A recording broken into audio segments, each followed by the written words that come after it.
भारतीय कलाओं से इतना प्यार है तो आप इस लड़की को नाड़ी वैद्य बनाइए, भारत में नाम रोशन करेगी। एग्जैक्ट नंबर के साथ हम नाड़ी से बता सकते हैं। क्या बात है। आपकी जीवन शैली ऐसे बदलोगे कि एलोपैथी छोड़ आयुर्वेद की दवाई भी आपको जरूर नहीं पड़ेगी। जो चीज़ें बता दी हैं कि वो अस्थि संधानीय है या अस्थि जनन है, तो वो आपकी हड्डियों को मजबूत करेगी। 3 दिन में वो आदमी का एक पैर का एक अंगूठा भी हिलता है तो वो पूरा का पूरा बाहर आ जाता है। जब हम शास्त्रोक्त गंडमाला की चिकित्सा हॉजकिंस लिम्फोमा को करते हैं तो ये हॉजकिंस लिम्फोमा ठीक होता है और होता है। नाड़ी वैद्य का मतलब ही ये है कि मैं नाड़ी देख के आपकी रिक्वायरमेंट के हिसाब से दवाई लिखवाती हूँ।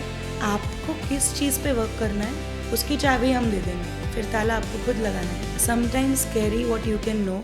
नमस्कार दोस्तों, आप हैं मेरे साथ Edseeds the school of mindset में और मैं हूं आपका host Sid. Edseeds school of mindset में मैं आपका हार्दिक अभिनंदन और स्वागत करता हूं। हमारे साथ आज हमारे शो में उपलब्ध है वैद्य पूजा मेहता शाह। वे एक नाड़ी वैद्य है और वो कैंसर और कोमा स्पेशलिस्ट है। पूजा जी 150 जितने कंट्री में पेशेंट्स को गाइडेंस एंड असिस्टेंस प्रोवाइड करते हैं। उन्होंने कोविड-19 के दौरान बहुत सारे पेशेंट्स को आयुर्वेदिक इमरजेंसी किट्स प्रोवाइड किए थे ताकि उनको सहायता मिल पाए। उनको आयुर्वेद से बहुत ही लगाव है और वो अपनी प्रैक्टिस गुजरात अहमदाबाद से करते हैं। वो कहते हैं कि सेवा परमो धर्म, सेवा ही परम धर्म है, और उसमें भी अगर एजुकेशन की सेवा किसी को दी जाए तो उससे बड़ी बात कोई नहीं होती है। इसीलिए पूजा जी ने बहुत सारे स्कूल्स में, कॉलेजेस में और एनजीओज में अपने एजुकेशन की सेवा प्रदान की हुई है और अभी भी वो इसी प्रोसेस में कार्यरत है। पूजा जी, मैं आपका हार्दिक अभिनंदन और स्वागत करता हूँ। नमस्कार। प्रणाम। Thank you for being with me with the school of mindset. और इस शो के दौरान जो भी हम बातचीत करेंगे वो हमारी ऑडियंस के लिए बहुत ही फायदेमंद होगी, ऐसी मैं अपेक्षा रखता हूँ। सबसे पहले बताइए कि नाड़ी वैद्य होता क्या है, या तो नाड़ी विज्ञान क्या होता है, और आपने इस मार्ग को क्यों चुना? 12th साइंस जब लिया तब मुझे भी नहीं पता था मैं वैद्य बनने वाली हूँ। साइंस तो इसलिए लिया कि 6 भाइयों में हम 2 ही बहनें हैं। ओके।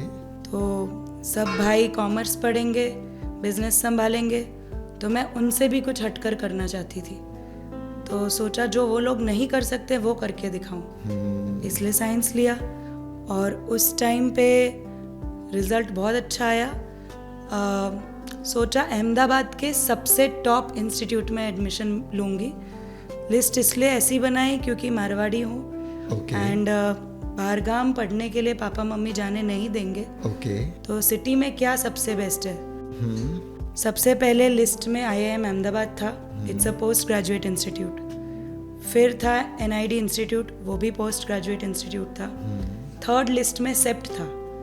तो सोचा कि दुनिया के बेस्ट लोग सेप्ट में पढ़ने आते हैं, मुझे सेप्ट में ही एडमिशन लेना चाहिए। अच्छा, वो माइंडसेट था कि सेकंड बेस्ट में नहीं करना है, जहाँ रहना है तो वहाँ के बेस्ट इंस्टीट्यूट में करना है।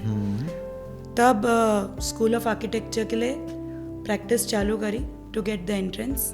क्रैक द एंट्रेंस क्रैक हो गया, एडमिशन हो गया, फ्राइडे लिस्ट में नाम आया एंड मंडे फीस भरनी थी। सैटरडे एक महाराज साहब आए थे हमारे संघ में, तो हमेशा की तरह पापा लेके जाते हैं, उनको वंदन करने गए। और वंदन करते वक्त पापा ने इंट्रोडक्शन दिलाया कि मेरी बेटी है और इसने आरंगेत्रम किया है भरतनाट्यम में, उपांत्य विशारद किया है भारतीय शास्त्रीय संगीत में, कलाओं में काफ़ी इसको रुचि है। इसने तांजोर पेंटिंग, निब राइटिंग, अलग अलग कैलीग्राफी वगैरह पेंट एंड आर्ट्स किया है। और अब आर्किटेक्चर में इसको एडमिशन मिला है तो जाने वाली है। अच्छा। तभी गुरुजी ने बोला कि अगर भारतीय कलाओं से इतना प्यार है तो आप इस लड़की को नाड़ी वैद्य बनाइए। अहमदाबाद में ही वैद्य भास्कर भाई हर्डीकर जी है। गुरु शिष्य परंपरा से 200 साल की उनकी परंपरा है और वो अहमदाबाद में ही है। तो इस बेटी को वैद्य बनाओ, नाड़ी विद्या सिखाओ और आगे जाके भारत में नाम रोशन करेगी। उस दिन घर गई सोचा जो बोला वो सबसे अलग है, क्योंकि मैं भी नहीं जानती नाड़ीवेद क्या है। ओके। तो पिताजी को कहा कि एडमिशन नहीं लेना है, सेप्ट को रहने देते हैं, नाड़ीवेद बनते हैं। So that's how my journey started. तो प्रेरणा आपको एक स्पिरिचुअल आपके जो गुरुजी होते हैं, महाराज साहब बोलते हैं, वहाँ से मिली, और वहाँ से जो प्रेरणा मिली, उस पर्टिकुलर प्रेरणा ने आपका जीवन चेंज कर दिया। शायद आप अभी बहुत ही अपने आप से भी खुश होगे, क्योंकि ये सेवा का काम है, बहुत बड़ा काम है। आई थिंक किसी को आशीर्वाद एक हाथ से मिलता है, किसी को दो। मुझे तो आशीर्वाद की बारिश रोज़ हो रही है, ऐसा अभी फील होता है। सही बात है मैम, सही बात है। तो नाड़ी वैद्य होना और नाड़ी से किसी व्यक्ति की लाइक आयुर्वेदिक या तो पैटर्न, जिसको मैं समझता हूँ वाता, पित्ता और कफा, तो क्या वाता, पित्ता और कफा जो होते हैं वो आयुर्वेद और नाड़ी से कनेक्टेड है, या उसका कुछ अलग ही कॉन्सेप्ट? सो वात, पित्त और कफ ये आयुर्वेद के मूलभूत सिद्धांत है। बट जैसे सबकी लैंग्वेज अलग होती है, आयुर्वेद की लैंग्वेज में हम वात, पित्त, कफ बोलते हैं। बट जब मेरे पास पेशेंट आता है, तो अगर आप गुजराती में बात करेंगे और मैं फ्रेंच में बात करूंगी तो समझ नहीं आएगा। तो जब मैं पेशेंट देखती हूँ, हम हाथ रखते हैं और हाथ रख के उसी की भाषा में उसको समझाते हैं। तो तब हम पेशेंट को ऐसा नहीं बोलते कि आपका वात बढ़ गया, आपका कफ कम हो गया। हमारी प्रणाली में वैद्य भास्कर भाई अडीकर जी की जो गुरु शिष्य परंपरा से मैंने नाड़ी ज्ञान प्राप्त किया है, उस प्रणाली में हम दर्दी को जो उसका दर्द है उसके बारे में बताते हैं। तो हाथ रख के हम एग्जैक्ट बता सकते हैं कि आपको डायबिटीज़ है, आपको कोलेस्ट्रॉल है, इतना ज़्यादा कि आपको अगर थायराइड में TSH 8 है, 9 है या 5.5 है, आपका कोलेस्ट्रॉल HDL 36 है, 38 है कि 40 है, आपका ट्राइग्लिसराइड 180 है या 210 है, आपका HbA1c 9.5 है, 10 है या 6.5 है, एग्जैक्ट नंबर के साथ हम नाड़ी से बता सकते हैं। क्या बात है।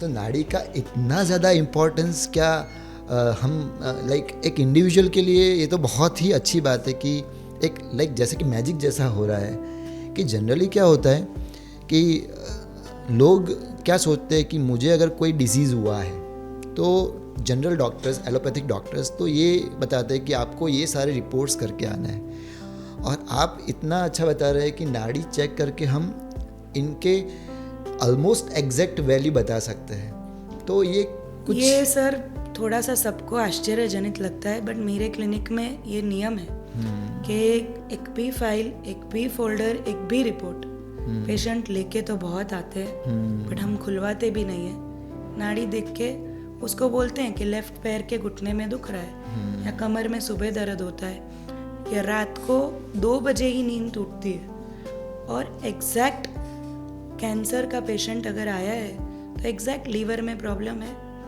अन्न नली का कैंसर है, एग्जैक्ट पेट में पानी भर रहा है, वो सारी बातें नाड़ी से बताते हैं। और उनको जब हम बताते हैं कि ये तकलीफ़ें हैं, कोई आता है जिसको बोलना पड़ता है कि आपको 3 साल से डायबिटीज़ है, तो बोलता है मैं हर 6 महीने रिपोर्ट कराता हूँ, नहीं आया है। फिर जब पता लगाते हैं कि वो PPBS या फास्टिंग करा रहा था, और जब उसका HbA1c कराते हैं तो वो 7, 7.5 आता है, तो उसने कभी वो रिपोर्ट कराई ही नहीं है। तो जनरली जो हम डायग्नोस करते हैं उसका बैकअप रिपोर्ट लिख के देते हैं। अगर दर्दी की इच्छा है तो पैसे खर्च के रिपोर्ट कराए। अगर नाड़ी देख के मैंने बोला कि आपको पथरी है और पथरी की दवाई करनी पड़ेगी, तो वो सोनोग्राफी कराए, एक्सरे कराए या ना कराए, मैं नाड़ी देख के पथरी की दवाई देने वाली हूँ। अगली बार वो जब 15 दिन बाद आएगा, सोनोग्राफी करा के आएगा, तो पथरी निकली भी होगी या होगी। तो वो दर्दी पर है कि आपको खर्चा करना है या नहीं करना है।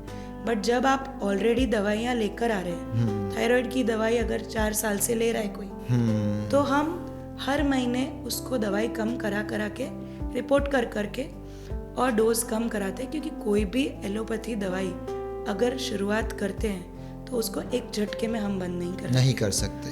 तो जब भी मैं कोई भी मेरी आयुर्वेदिक सलाह देती हूँ तो क्लियर बोलती हूँ कि मेरी दवाई के लगने के साथ साथ धीरे धीरे मैं आपकी एलोपैथी कम कराऊंगी, और एक टाइम ऐसा आएगा जब आपकी दिनचर्या, ऋतुचर्या, रात्रिचर्या, आपकी जीवन शैली ऐसे बदलोगे कि एलोपैथी छोड़ आयुर्वेद की दवाई भी आपको ज़रूर नहीं पड़ेगी। पूजा जी, मैं खुद एक master in phytopharmaceuticals and natural products हूँ। मैंने निर्मा इंस्टीट्यूट ऑफ फार्मेसी से अपना मास्टर्स किया हुआ है, तो मैं प्लांट्स के बारे में बहुत कुछ जानता हूँ। लेकिन मुझे जब मैंने मास्टर्स किया, प्लांट्स के लिए थोड़ा स्टडी किया, प्लांट के अंदर जो केमिकल्स है उनकी स्टडीज़ की, जिसको हम प्लांट की लैंग्वेज में अल्कलॉइड्स, ग्लाइकोसाइड्स, टैनिन्स, रेजिन्स और ये सारी दवाइयाँ हम केमिस्ट्री की भाषा में उसको ऐसे बताते हैं। और मुझे जब मैं मास्टर्स कर रहा था तब मुझे इंटरेस्ट आया था। आपको आयुर्वेदिक स्टडीज़ करते करते इंटरेस्ट आया और उसमें ज़्यादा आपने डेवलपमेंट करना चाहा, ऐसा कुछ हुआ था कि यस? इतना अद्भुत है सर कि एक्चुअली माउंट कार्मल में पढ़ी हूँ। हाँ जी। हिंदी गुजराती बोलते नहीं थे, English medium. Yes. So my first tryst with the native languages was when I entered Ayurvedic college and is what my classmate is telling me, "ए दांतियों आपजे," and I was like, दांत मांग रही है? मतलब I got the cultural shock of my life कि क्या हो रहा है। बट धीरे धीरे समझती गई, लोक भाषा सीखी, लोगों को समझी और तब पता चला जो मैं कैलोरीज के वर्ल्ड से, प्रोटीन, विटामिन, न्यूट्रिशन के वर्ल्ड से गई थी एंड इतना कंज्यूम करना चाहिए, इतनी एक्सरसाइज करनी चाहिए, उस वर्ल्ड से धीरे धीरे मेरा ट्रांजिशन हो गया जीवनीय गण, ब्रूहणीय गण।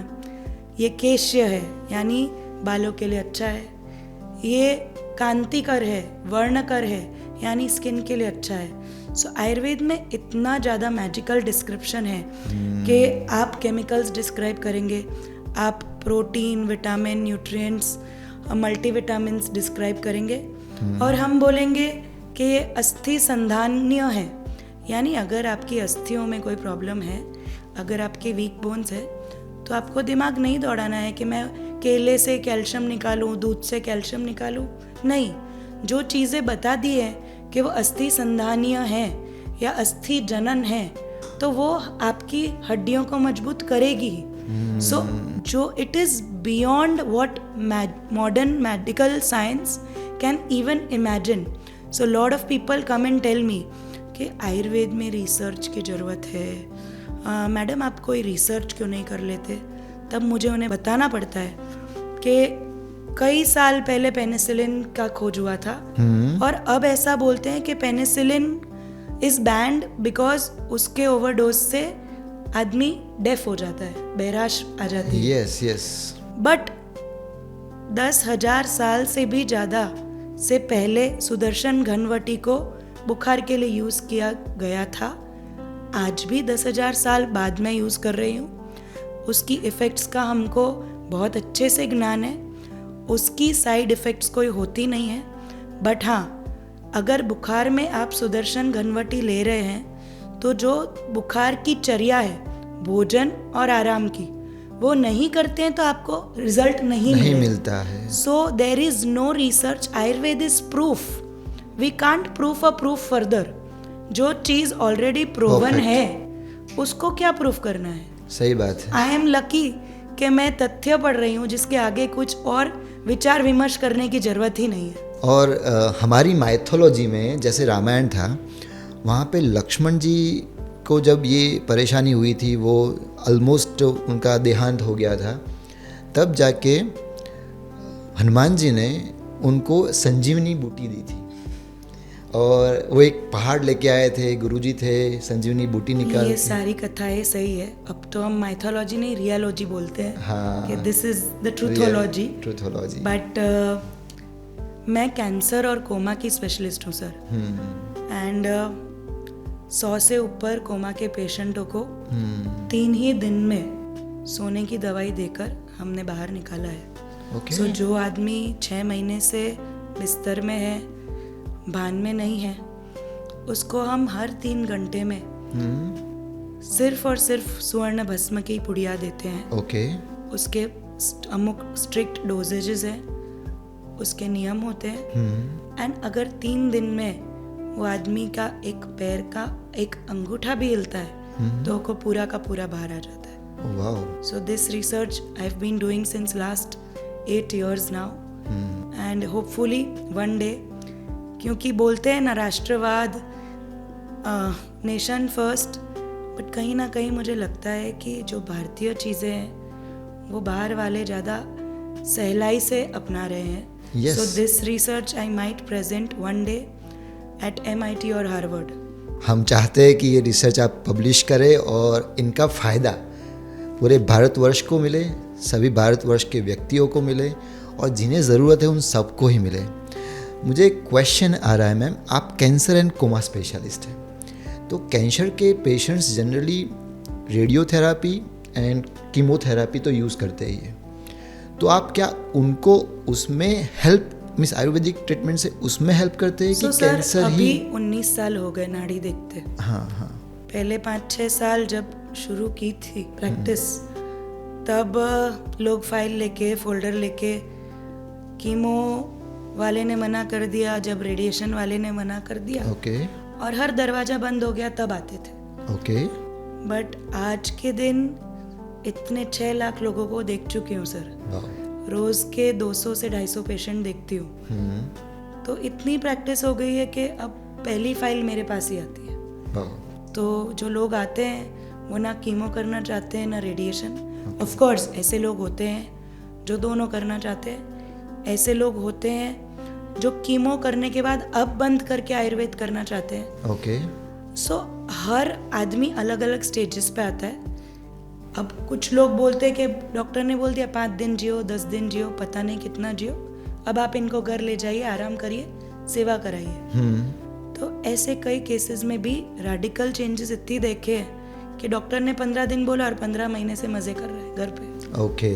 तो वो हर बीमारी अलग अलग, क्योंकि आजकल इतने कॉम्प्लेक्स नाम आ गए हैं कैंसर के सर, कि कई बार तो ऐसा होता है कि जो एलोपैथी में उसको कैंसर बोला है वो शायद हमारे आयुर्वेद में कैंसर ना भी हो, हमारा कुछ अलग नाम हो, हमारा कुछ अलग निदान हो, और उस निदान से उसकी चिकित्सा करने के बाद फुल प्रूफ रिजल्ट मिलता है. जैसे एक एग्जांपल दूंगी, हॉजकिंस लिम्फोमा एक कैंसर है. कैंसर है. एंड उसमें लिम्फ नोड्स पे स्वेलिंग आती है और धीरे धीरे वो सड़ने लगते हैं, पकने लगते हैं, and it spreads throughout the body according to the grade, stages and grades. बराबर है. तो उसमें जनरली ABVP, ABVD केमो देते हैं, EVD देते हैं. हम उसे गंडमाला बोलते हैं ओके. आयुर्वेद में. और गंडमाला गले से चालू होती है, और पहले के भगवान को लंबी नाभि से नीचे तक की माला पहनाते थे यार. वो लंबी, साउथ में अभी भी तिरुपति अभी के भी, यहाँ हाँ, जाएंगे अभी भी ऐसा तो ऐसी लंबी माला आएगी. सो वो पूरे बॉडी में लिम्फ नोड्स की जगह है, उस जगह पे धीरे धीरे धीरे हॉजकिंस लिम्फोमा फैलता है. ओके. तो जब हम शास्त्रोक्त गंडमाला की चिकित्सा हॉजकिंस लिम्फोमा को करते हैं तो ये हॉजकिंस लिम्फोमा ठीक होता है और होता है. तो उसके लिए जो प्लांट्स या तो जो भी आप जो माला जिस तरीके से आप बनाते हैं, या तो वो प्लांट्स क्या होते हैं हमारे ऑडियंस को? आयुर्वेद में सर खाली प्लांट्स बेस्ड चिकित्सा नहीं होती है, जड़ी बूटियाँ तो होती है, बट आयुर्वेद में एक इंटरेस्टिंग सब्जेक्ट है रस वैद्य. सो मेरी जो गुरु शिष्य परंपरा की प्रणाली है, हम रस वैद्य थे. सो हम पारे और गंधे से बनी गंधक, पारद और गंधक से बनी दवाइयाँ यूज करते हैं. They are mercury and sulphur based. ये बहुत एक जनरल पब्लिक में नोशन स्प्रेड हो गए हैं कि आयुर्वेद की दवाई में आर्सेनिक होता है, लेड होता है, हाई लेवल टॉक्सिसिटी होती है, वो लोग स्टीरॉइड्स यूज करते हैं. सी डॉक्टर तो रोज स्टीरॉइड प्रिस्क्राइब करता है, ही विल गिव प्रेडनिसोलोन और whatever, but we have never extracted, so we don't believe in extraction. Ayurveda में कहीं भी there is no extraction mentioned. हम इतने ज़्यादा क्रूड हैं इन आवर मेडिकेशंस. अगर तुलसी दी है तो हम साथ में अरडूसी नहीं देते, क्योंकि हम मानते हैं कि तुलसी की तासीर गर्म है, अरडूसी की तासीर ठंडी है. दोनों तुलसी और अरडूसी कफ में काम करती है. ओके. बट जो आदमी को गर्मी बहुत लगती है, पित्त प्रकृति है, तो उसको हम तुलसी नहीं दे सकते हैं, क्योंकि उसकी खांसी ठीक हो जाएगी, सर्दी ठीक हो जाएगी, पर उसको एसिडिटी हो जाएगी। एसिडिटी हो जाएगी। तो हम आयुर्वेद में हमारे पास हर बीमारी के कम से कम 100 से 200, 300, 400, 500 दवाइयाँ हैं। Okay. And individually medications differ. तो नाड़ी वैद्य का मतलब ही ये है कि मैं नाड़ी देख के आपकी रिक्वायरमेंट के हिसाब से दवाई लिखवाती हूँ। चाहे मेरे पास रोज़ के 50 डायबिटीज़ के केस आए, बट 50 का शायद 10 का प्रिस्क्रिप्शन एक होगा, 10 का अलग होगा, बाकी 30 का एकदम ही अलग होगा। So individualistic medication, okay. जहाँ साइंस पहुँचा भी नहीं है, we don't believe in mass medication. तो पूजा जी, मुझे ऐसा लग रहा है कि ये मेरा परसेप्शन है कि क्या आप नाड़ी देख के व्यक्ति के वात पित्त कफा प्रकृति है उसका पता लगाते हैं? सर, उससे कहीं आगे। कहीं कई बार ऐसा होता है।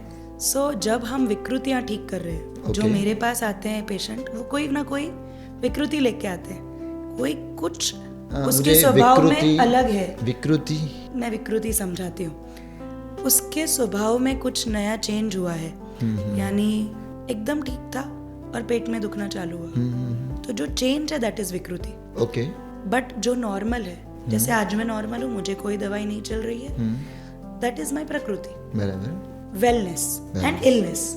सो हम वैद्य, we treat wellness first and illness second. So जब कोई मेरे पास आता है, let's say some 17-year-old student, and आके नाड़ी दिखाता है, तो सबसे पहला मैं बोलूँगी कि गिनती, मैथ्स, अकाउंट्स, हिसाब, कंप्यूटर बहुत अच्छा, लैंग्वेज बहुत डल, या you are very artistic, your dance is very nice, you are very creative, आप कोई आर्ट्स की फील्ड में जाइए।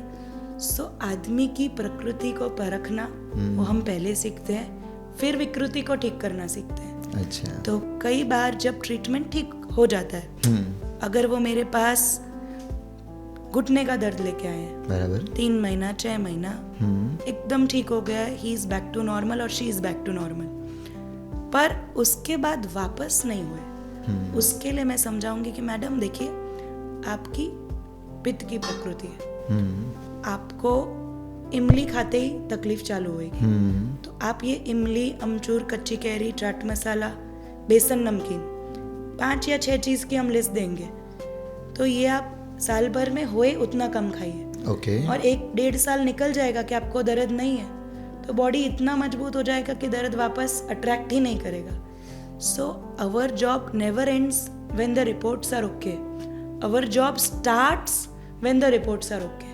द जॉब इज कि जो मेरे पास आए वो वापस ना आए।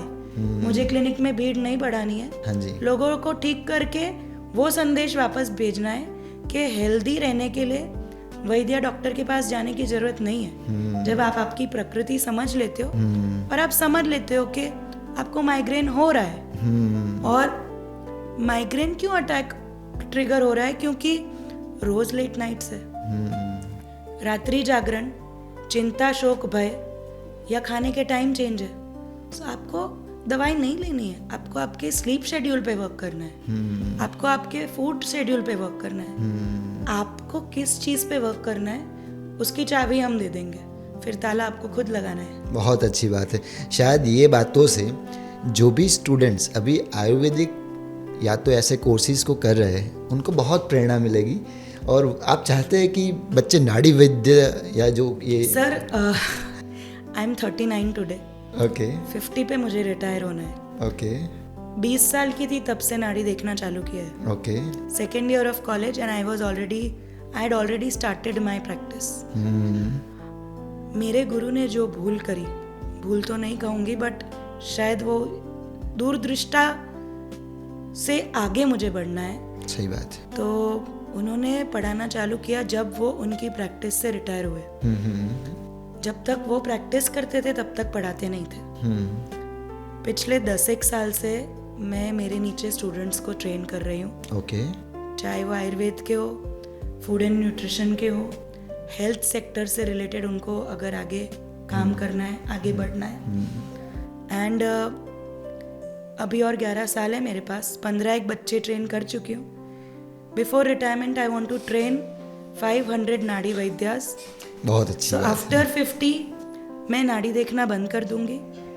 मेरा क्लिनिक बंद होगा और मेरे स्टूडेंट्स का चालू होगा, क्योंकि जब तक हर्डिकर रिटायर नहीं होगा तब तक पूजा के दवाखाने में कोई नहीं आएगा। तो मैं रिटायर होंगी और मेरे शिष्यों के दवाखाने में अगर उनको डाउट हो कि गुरुजी ये पेशेंट आए और हमें समझ नहीं आ रही है, आप हेल्प करिए, आप चाबी बताइए, तभी मैं मेरा दिमाग यूज़ करूँगी, वरना फिर पढ़ाना है और अध्यात्म में आगे बढ़ना है। नहीं, बहुत अच्छी बात है।